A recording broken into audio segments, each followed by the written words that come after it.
सोचो रात को 2-3 बजे जब आप सो रहे हो काफ़ी गहरी नींद में, अचानक से आपकी आँख खुल जाती है और आपको अंधेरे में खड़ा हुआ दिखाई देता है एक बहुत डरावना काला साया। तो आपको कैसा लगेगा? अब आप चाहते हो कि आप उठ के जाओ, बेड से उठ जाओ, अपनी जगह से उठ जाओ, चीखो चिल्लाओ, वहाँ से भागो, पर आप कुछ नहीं कर पा रहे हो। आप चाहते हो आप चीखो, आप चीख भी रहे हो पर आपकी आवाज़ बाहर नहीं आ रही है। आप चाहते हो आपका हाथ उठे, आप हाथ हिलाना चाहते हो बट आपके हाथ नहीं हिल पा रहे हैं, पैर भी नहीं हिल पा रहे हैं, ना आप अपने आप को उठा पा रहे हो। तो आप कैसा फील करोगे उस टाइम पे? तो इसी चीज़ से रिलेटेड ये चीज़ आप जानते हो, स्लीप पैरालिसिस के बारे में आपने सुना होगा। तो उसी से रिलेटेड आज मेरे पास एक कहानी आई है जो बिल्कुल रियल हॉरर स्टोरी है, रियल इंसिडेंस है जो मेरे ही एक दोस्त के साथ हुआ था। तो वो मैं आपके साथ शेयर करने जा रहा हूँ, ठीक है। एंड जो स्लीप पैरालिसिस है आप जानते हो आधे से ज़्यादा लोगों के साथ हुआ होता है ये, बल्कि आधे से ज़्यादा बोल रहा हूँ मैं, 90% लोग जो हम लोग आपस में एक दूसरे सुन भी रहे हैं, देख रहे हैं। तो हम में से हर किसी के साथ कभी ना कभी, कहीं ना कहीं, किसी ना किसी तरीके से ये घटना हुई होती है कि हमने इस चीज़ को फेस किया होता है, स्लीप पैरालिसिस को फेस किया होता है। हमें फील हुआ होता है कि कोई हमारे सामने खड़ा है, कोई हमें दबा रहा है, कोई हमारी छाती पे बैठा है, कोई गर्दन दबा रहा है और हम बोलना चाहते हैं, हिलना चाहते हैं बट कुछ नहीं कर पाए। तो हम सबके साथ हुआ है। तो लगभग 90% लोगों के साथ ये चीज़ हुई है। तो उसी से रिलेटेड आज मेरे पास एक स्टोरी आई है। तो चलिए कहानी को शुरू करते हैं दोस्तों। स्वागत है आपका मिस्टर राय ऑफिशियल यूट्यूब चैनल पे। और आज की जो कहानी है वो है स्लीप पैरालिसिस के बारे में। अगर आप भी हमारे साथ कोई कहानी शेयर करना चाहते हैं तो डिस्क्रिप्शन बॉक्स में हमारे इंस्टाग्राम और व्हाट्सएप का नंबर आपको मिल जाएगा, जिस पर आप अपनी कहानी को शेयर कर सकते हैं।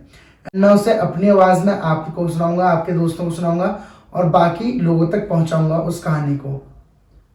तो चलिए आज की कहानी को शुरू करते हैं। तो आज मंडे है और दीक्षा जो है पूरे दिन ऑफिस का काम करके काफ़ी ज़्यादा थक चुकी है।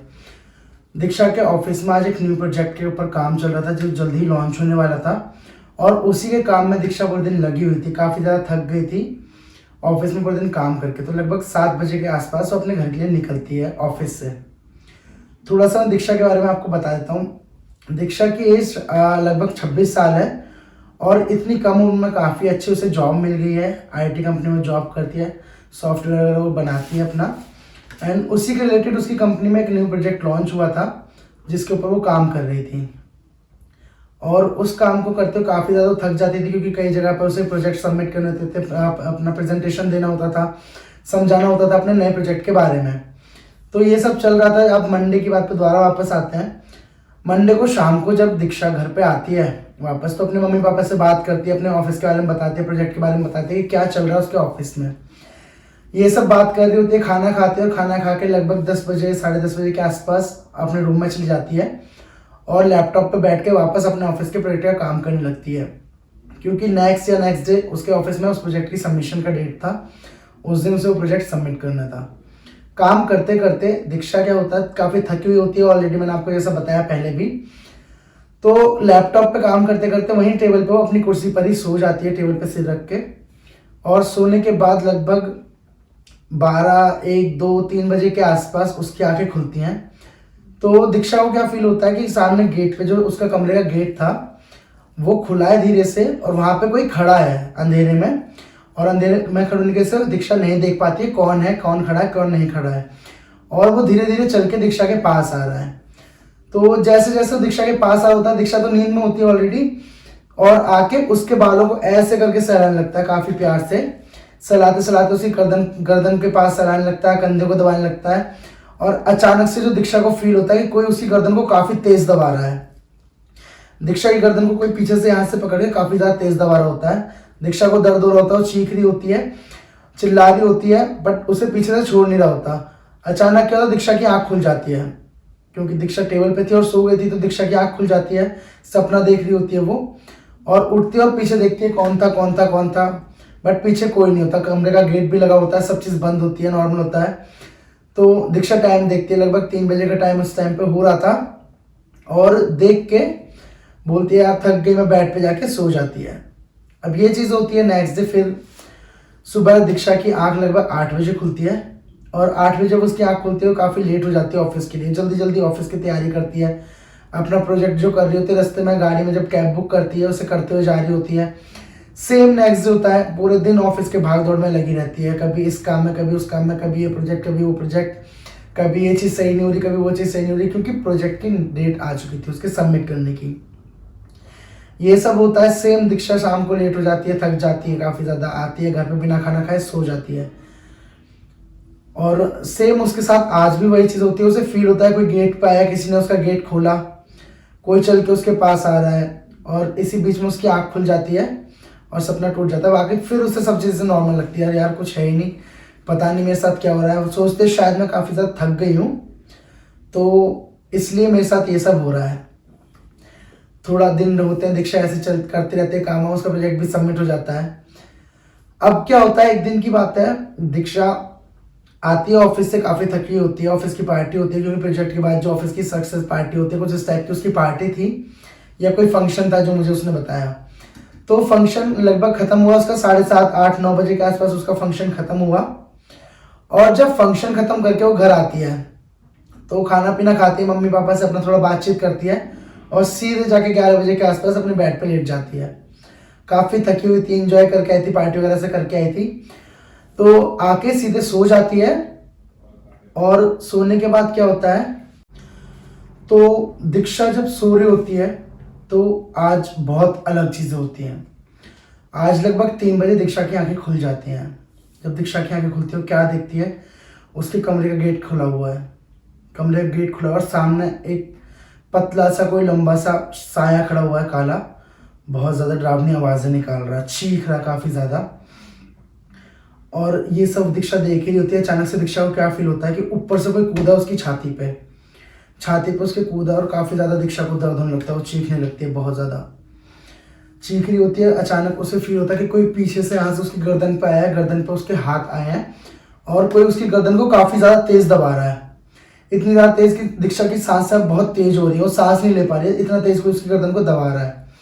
ये सब दीक्षा फील कर रही होती है, चीख रही होती है। दीक्षा क्या करती सोचती है कि मैं अपने हाथों से उसे ऐसे करके हटा दूँ, अपने ऊपर से हटा दूँ। दीक्षा हाथ हिलाने की पूरी कोशिश करती है, इतनी ज़्यादा कोशिश कर रही होती है, बट हाथ उसका ऐसे जैसे पैरालाइज हो जाते हैं, हिलते ही नहीं है उसके हाथ बिल्कुल भी। ये सब चल ही रहा होता है। अचानक से ना दीक्षा को फील होता है उसकी गर्दन पे जो हाथ थे अब वो उसके अंदर घुस रहे हैं, उनके नाखून जो है दीक्षा की गर्दन के अंदर घुस रहे हैं और दीक्षा को यहाँ ब्लीडिंग हो रही है बहुत ज्यादा। उसे फील हो रहा है जैसे चारों तरफ बिस्तर पे खून खून हो गया, चारों तरफ लाल लाल लाल खून खून, गीला गीला उसे महसूस हो रहा है, एकदम फील कर पा रही है कि गर्दन में काफी अंदर तक नाखून घुस रहे हैं जो उसकी गर्दन को पकड़े हुए थे हाथ, उस चीज से ये सब हो रहा होता है। दीक्षा काफी तेज चीख रही होती है, पर अब जो होता है दीक्षा की आवाज ही नहीं निकल रही होती। दीक्षा को फील होता है जैसे वो चीख रही है पर सब सो रहे हैं, किसी को उसकी आवाज नहीं आती। उसके मम्मी पापा बाहर दूसरे रूम में सो रहे होते हैं, किसी को भी उसकी आवाज नहीं आती, क्योंकि दीक्षा को बस फील हो रहा था कि वो चीख रही है, बट कोई भी आवाज कमरे के बाहर जा ही नहीं रही थी। दीक्षा को दिख रहा था कमरे का गेट खुला हुआ, भागना चाहती थी, उसके पैर उसका साथ नहीं दे रहे थे कि वो उठ जाए, अपना आप को उठाना चाहती थी, पर ऐसे जैसे लेटी हुई है बिस्तर पे ऐसे करके बस वो पड़ी है और देख रही है सब उसके साथ हो रहा है।